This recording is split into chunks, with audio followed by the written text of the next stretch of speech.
Solární regulace Vitosolik 200 je používána pro složitější solární systémy, kde se ohřívá teplá voda, bazén a dělá třeba podpora vytápění.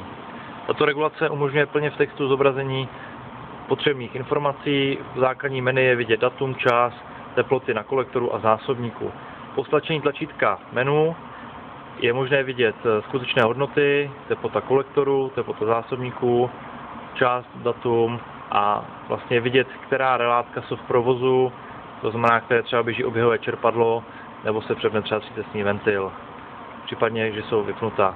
Dále je potom vidět skutečné hodnoty na čidlech. Třeba čidla, která nejsou připojená, tak mají vlastně zobrazení takto třeba samé osmičky.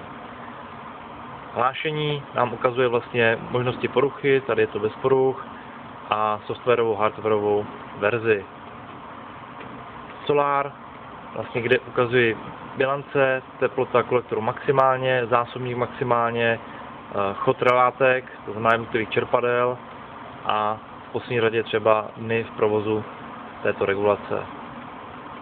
Bilance tepla je zase ukázka výstupní teploty z kolektoru, z pátečky, vyrobeného tepla, to znamená, tady můžeme počítat teplo, a ať v kWh, tak v MWh. Je možné připojit i SD kartu, ta se vloží přímo do regulace, do slotu a na ní se potom ukládají vlastně všechna data, které je možné zkonvertovat v počítači a pomocí Excelu vlastně vytvořit potřebné grafy a tabulky. Manuální provoz je víceméně kontrola jednotlivých prvků, tento by neměl být spouštěn neodbornou osobou. Kód obsluhuje potom vstup do dalších úrovní pro servis.